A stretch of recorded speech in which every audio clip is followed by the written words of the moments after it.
भक्तजनों, आज आप सुनेंगे रामा एकादशी व्रत कथा। युधिष्ठिर कहने लगे, हे भगवान, कार्तिक कृष्णा एकादशी का क्या नाम है और इसकी क्या विधि है? इसके करने से क्या फल प्राप्ति होता है? सो आप कृपा करके विस्तार पूर्वक मुझसे कहिए। श्री कृष्णा बोले, कृष्णा पक्ष की एकादशी का नाम रामा एकादशी है। यह बड़े बड़े पापों का नाश करने वाली है। इसका महात्म्य मैं तुमसे कहता हूँ, ध्यान पूर्वक सुनो। हे राजन, प्राचीन काल में मुचुकुंद नाम का एक राजा था। उसकी इंद्र के साथ मित्रता थी और साथ ही यम, कुबेर, वरुण और विभीषण के साथ भी मित्रता थी। वो राजा बड़ा धर्मात्मा, विष्णु भक्त और अन्याय के साथ राज करता था। उस राजा की एक कन्या थी जिसका नाम चंद्रभागा था। उस कन्या का विवाह चंद्रसेन के पुत्र शोभन के साथ हुआ था। एक समय वो शोभन सवासुर के घर आया। उन्हीं दोनों जल्दी ही पुण्यदायिनी रामा एकादशी भी आने ही वाली थी। जब व्रत का दिन समीप आ गया तो चंद्रभागा को अत्यंत सोच उत्पन्न हुआ कि मेरे पति बहुत दुबला है और मेरे पिता की आज्ञा अति कठोर है। दशमी को राजा ने ढोल बजवाकर सारे राज्य में यह घोषणा करवा दी कि एकादशी को भोजन नहीं करना चाहिए। ढोल की घोषणा सुनते ही शोभन को अत्यंत चिंता हुई और अपनी पत्नी से कहा, हे प्रिय, अब क्या करना चाहिए? मैं तो किसी प्रकार भी भूख सहन नहीं कर सकूँगा। ऐसा उपाय बतलाओ कि जिससे मेरे प्राण बच सके। अनाथ मेरा प्राण अवश्य चले जाएंगे। चंद्रभागा कहने लगी कि स्वामी, मेरे पिता के राज्य में एकादशी के दिन कोई भी भोजन नहीं करता है।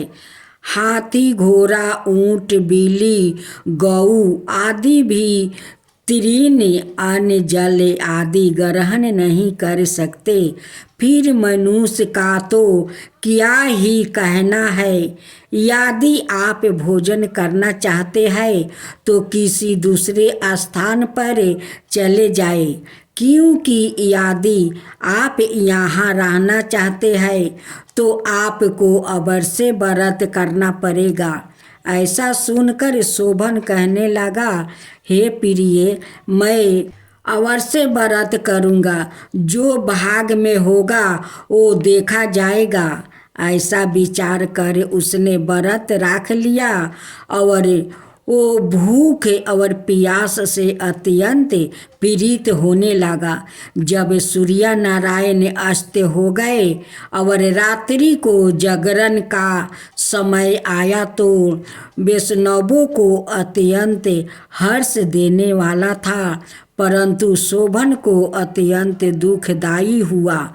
प्रात काल होते शोभन के प्राण निकल गया।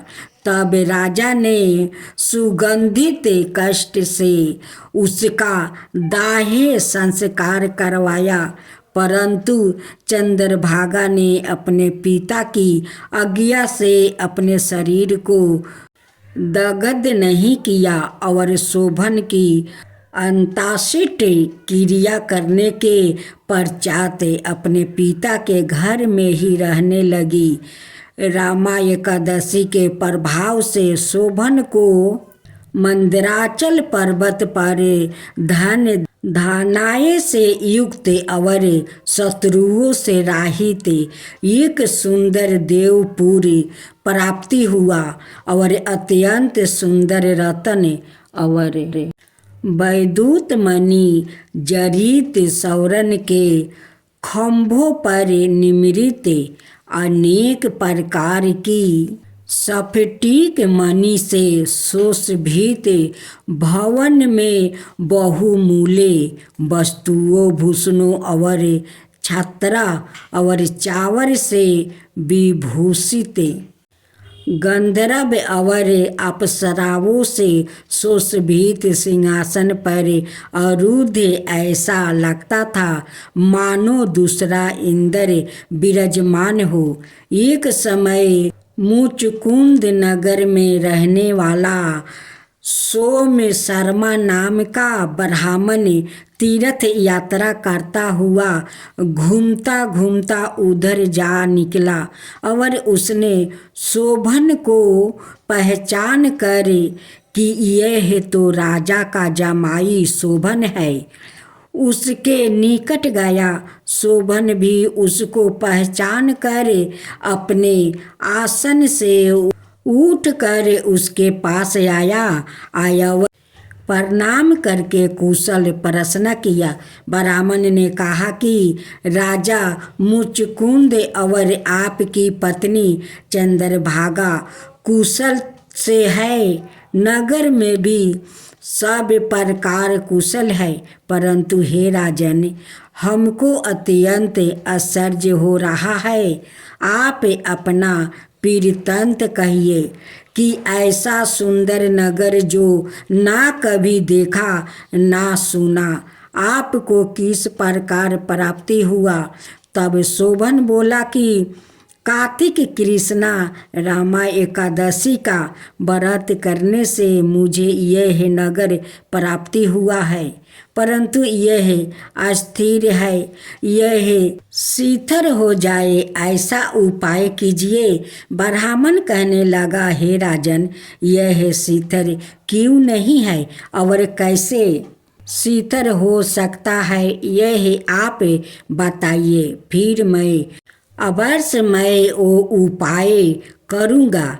मेरी इस बात को आप मीठा ना समझिए। शोभन कहने लगा कि मैंने इस व्रत को श्रद्धा रहित होकर किया है, अत यह सब कुछ अस्थिर है।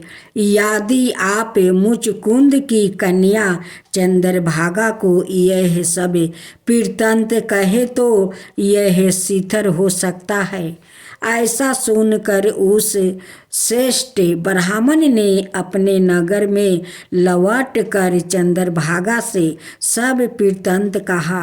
ब्राह्मण के वचन सुनकर चंद्रभागा बड़ी प्रसन्नता के साथ ब्राह्मण से कहने लगी कि हे ब्राह्मण, यह सब बातें अपने प्रत्यक्ष में देखी है, यह सपना की बात कर रहे हैं। ब्राह्मण कहने लगा कि हे पुत्री, मैंने महावन में तुम्हारे पति को प्रत्यक्ष देखा है, साथ ही किसी से विजय ना हो ऐसा देवताओं के नगर के समान उनका नगर भी देखा है। उन्होंने यह भी कहा है कि यह शिथिल नहीं है, जिस प्रकार वो शिथिल रह सके सो उपाय करना चाहिए। चंद्रभागा कहने लगी, हे प्रिय, तुम मुझको वहाँ पर ले चलो, मुझे पति देव के दर्शन की लालसा है। मैं अपने किए हुए पुण्य से उस नगर को शिथिल बना दूंगी। आप ऐसा कार्य कीजिए जिससे उनका हमारा सहयोग हो, क्योंकि वियोगी को मिला देना महान पुण्य है। सोम शर्मा यह बात सुनकर चंद्रभागा को साथ लेकर मंदराचल पर्वत के समीप वामदेव ऋषि के आश्रम में गया। वामदेव ऋषि ने उनकी बात सुनकर वेद मंत्रों के उच्चारण से चंद्रभागा का अभिषेक किया। तब ऋषि के मंत्र के प्रभाव और एकादशी के व्रत से चंद्रभागा का शरीर दिव्या हो गया और वो दिव्या गति अपने पति के समीप गई।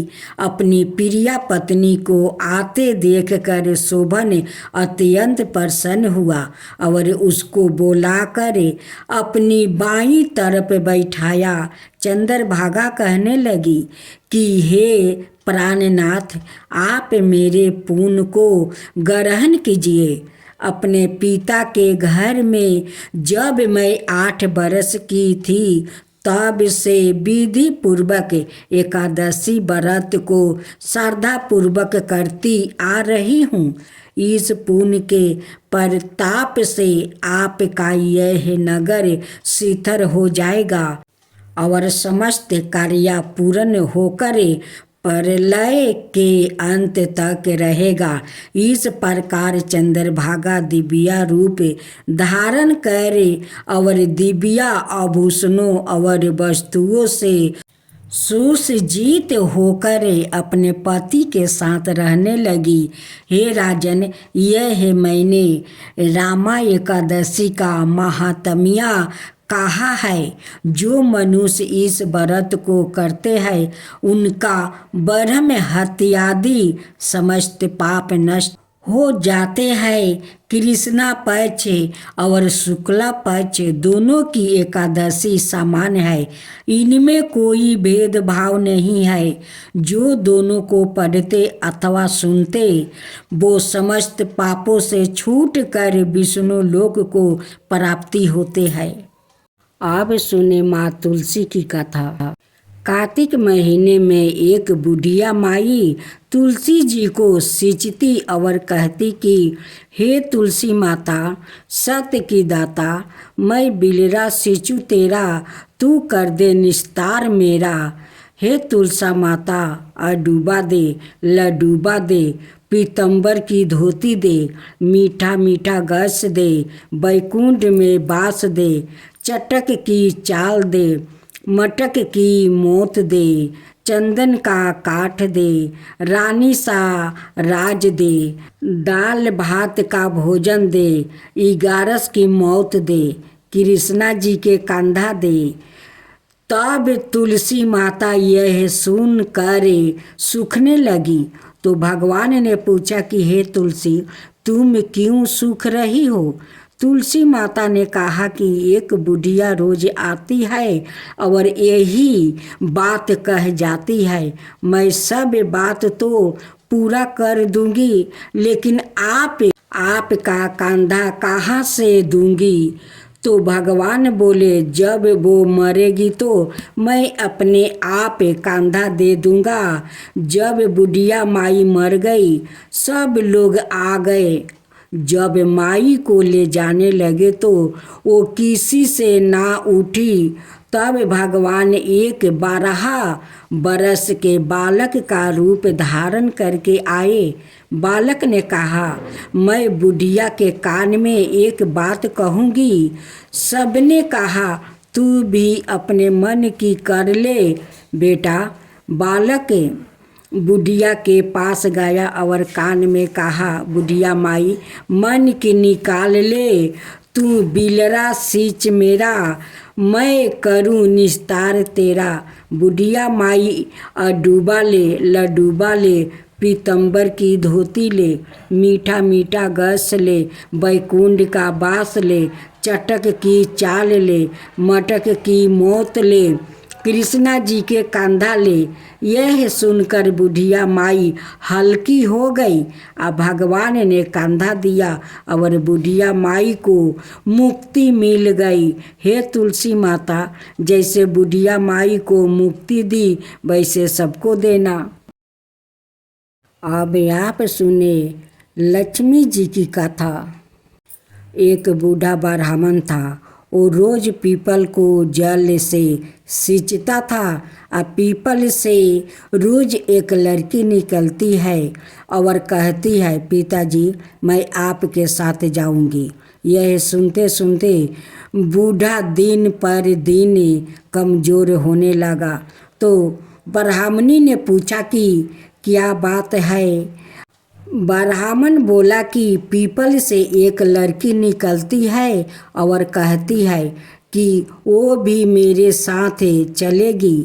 ब्राह्मणी बोली कि कल ले आना उस लड़की को। जहाँ 6 लड़कियाँ पहले से ही हमारे घर में है, वहाँ 7वीं लड़की और सही। अगले दिन ब्राह्मण उस लड़की को घर ले आया। घर लाने के बाद ब्राह्मण आटा मांगने गया तो उससे पहले दिनों की अपेक्षा आज ज़्यादा आटा मिला है। जब ब्राह्मणी यह आटा सानने लगी तो लड़की ने कहा कि लाओ मैं सान देती हूँ। जब वो आटा सानने बैठी तो परात भर गया। उसके बाद माँ खाना बनाने जाने लगी तो लड़की बोली आज रसोई में मैं जाऊँगी। तो ब्राह्मणी बोली कि ना तेरे हाथ जल जाएंगे।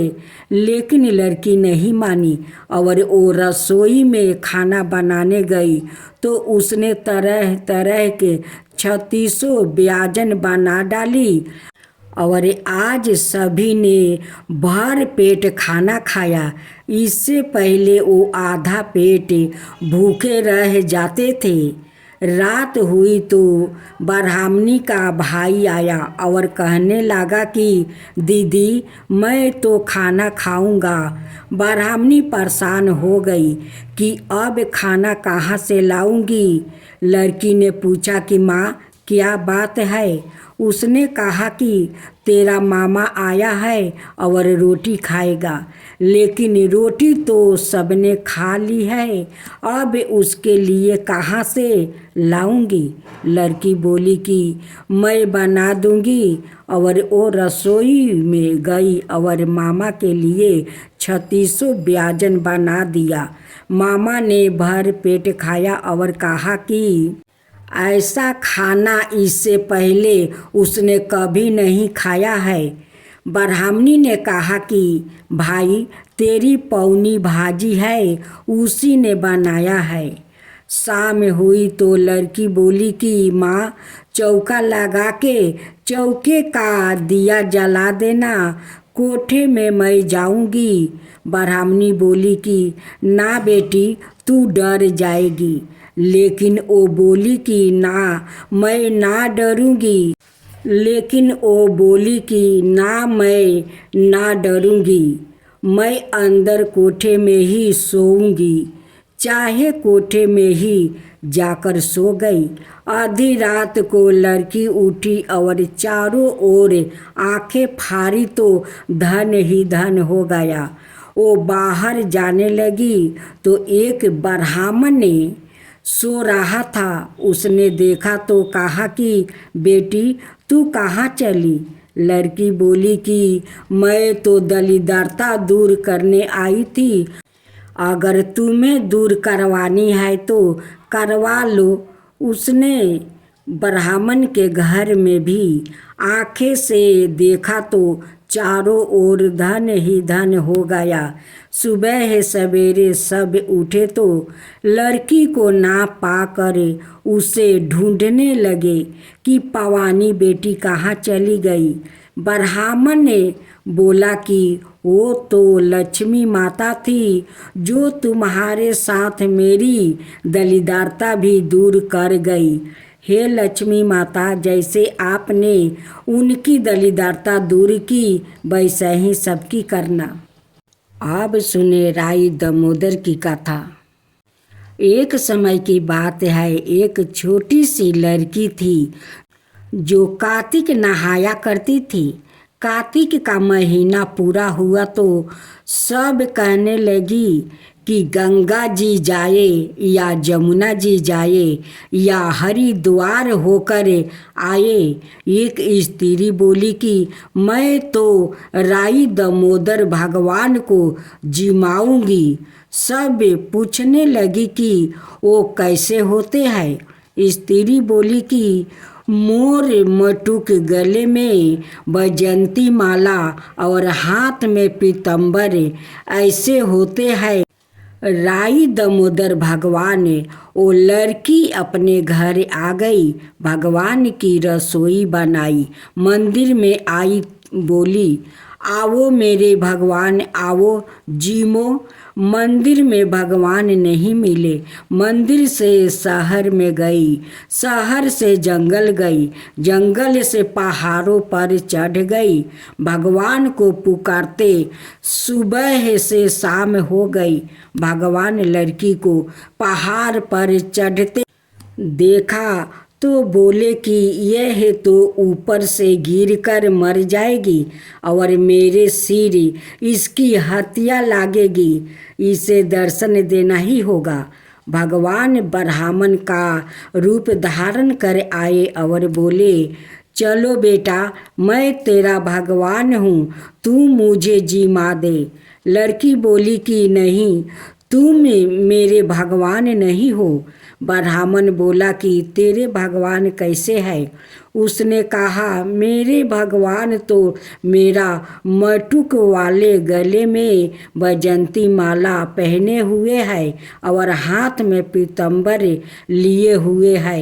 ब्राह्मण बोला अच्छा ऐसे है तो तेरा भगवान? हाँ ऐसा है मेरे भगवान। अब भगवान ने लड़की के सामने अपना चतुर्भुजा रूप दिखाया और लड़की खुश हो गई और बोली कि हाँ तुम ही मेरे भगवान हो। अब आगे आगे वो छोटी लड़की भाग रही थी और पीछे भगवान आ रहे थे। भागते भागते संग की सहेलिया से बोली कि मेरे घर मेरे भगवान आए हैं। उनमें से किसी एक ने कहा कि देखो तो इसके भगवान कैसे है। जिनके भाग्य में भगवान के दर्शन लिखे थे उन्हें हो गया। हे राई दामोदर भगवान, जैसे आपने लड़की को दर्शन दिया वैसा ही सभी को देना।